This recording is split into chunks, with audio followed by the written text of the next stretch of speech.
Favorite Classics, retold by David Henry Wilson.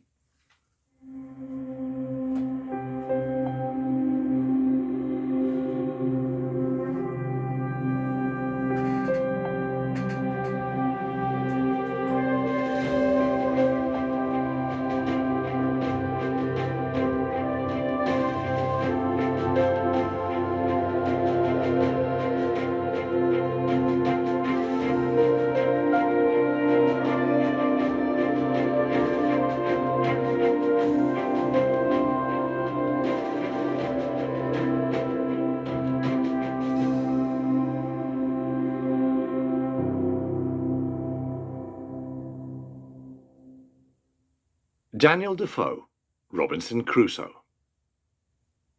Long ago, before there were any planes or trains or motor cars, the only way to travel across the world was by ship, and the ships in those days were driven by the wind. They were in constant danger from storms, which could turn the waves into hills and blow the ships onto the rocks and smash them to pieces. That was why Robinson Crusoe's father was very unhappy when his son told him that he wanted to go to sea. "It's too dangerous, Robinson. Stay on land where it's safe and become a teacher or a doctor." But Robinson wouldn't listen, and when he was old enough, he left home and became a sailor. For a while it all went well, until one day, as his father had warned him, the ship he was sailing on ran into a terrible storm. The wind howled, and the thunder boomed, and the waves swooshed the ship up as high as a mountain and then hurled it back down again, until finally there was a terrible crash as it was thrown onto sharp rocks. "Abandon ship!" cried the captain, and Robinson found himself with a few other men sitting in a lifeboat, trying to row away. But the sea that was battering the ship battered the boat as well, and another huge wave picked it up and hurled it down again deep into the water. All the men were thrown out, and Robinson swam for his life. Fortune favoured him, and the wind and waves eventually carried him to a sandy shore, where he lay exhausted until the sun rose the next morning. By now the storm had finished, and the sun shone down on a scene of peace and calm. In the distance he could see the wrecked ship lying on the rocks, but there was no sign anywhere of survivors. Behind him were cliffs, and when he climbed to the top, he could see hills and forests, but again, no sign of life. He was alone on a desert island.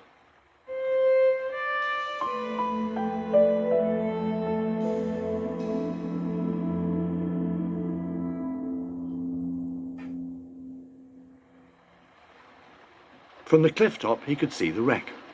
Clearly it had not been smashed to pieces, and so he wondered if there might be food and guns and other items he could use. The sea was now calm, and so he swam all the way and climbed aboard. He was delighted to find not only food, drink, guns and ammunition, but also the carpenter's box of tools and a Bible. His problem now was how to get them all back to the island. As the ship was made of wood, he chose several strong planks and tied them together with rope, some lengthways and some across, to form a raft. This he pushed off the deck and into the sea, where it floated on the calm water.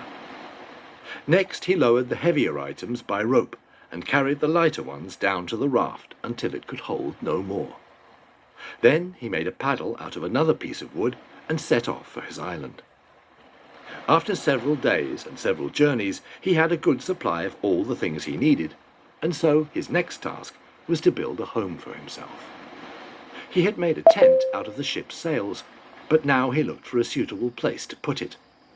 He found a flat area on the side of a hill from which he could see the ocean. If a ship came by, he would be able to signal to it and be rescued.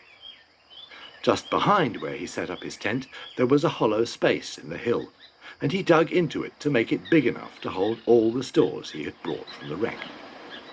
Next he put up a fence around the tent, just in case any wild animals should come creeping up on him during the night. And with wood from the trees in the nearby forest, he even made a table and chair for himself. He slept in a hammock he had taken from the wreck, and he built a special fireplace on which to do his cooking. How did he get his food? Every day he went out exploring different parts of the island, and he found lots of fruit and other edible plants. There were also plenty of animals and birds in the forests for him to shoot. These included wild goats, and as time went by, he captured some and built an enclosure to keep them in. They provided him with milk and meat, and he was also able to make clothes for himself out of their skins. Once he found an injured parrot, and he not only nursed it back to health, but even taught it to say words like Robinson, and how are you today? the days turned into weeks, then months, then years. But he was not unhappy. He was king of the island, and he kept himself busy exploring, making things, writing a diary, and also planting seeds and tending his goats. He even made a small boat so that he was able to row all round the island when the weather was calm. But never in all this time did any ships come sailing by, and he wondered if he would ever be able to leave the island. Then, one day, he had a shock. He was walking along the shore when suddenly he saw a human footprint in the sand. The sight of it filled him with fear. There is no animal in the world more dangerous than a human. If there was one on the island now, there could be others, and although he had called himself king, he was in fact a foreigner here. He ran back to his home, tested the strength of the fence, and prepared his guns in case the native islanders should find and attack him. There he stayed for several days, but no one came. At last he dared to leave his little castle and go down to the shore again. The footprint had been washed away, and he wondered if he'd dreamt it. But he hadn't. Not long afterwards, he heard the sound of voices from the same stretch of beach. And when he crept closer, he saw a group of naked people dancing and singing around a fire, on which they were roasting large chunks of meat. Near them on the sand lay two small boats. When the meat was cooked, the people sat down to eat, after which they once more sang and danced around the fire, before dragging their boats back to the sea and rowing away into the distance. Clearly they had come from another island, but even though they had now left, Robinson was still afraid of them. There had been something wild about their singing and dancing that had brought a chill to his heart. It was a long time before they returned, but this time something happened that was to change Robinson's life forever.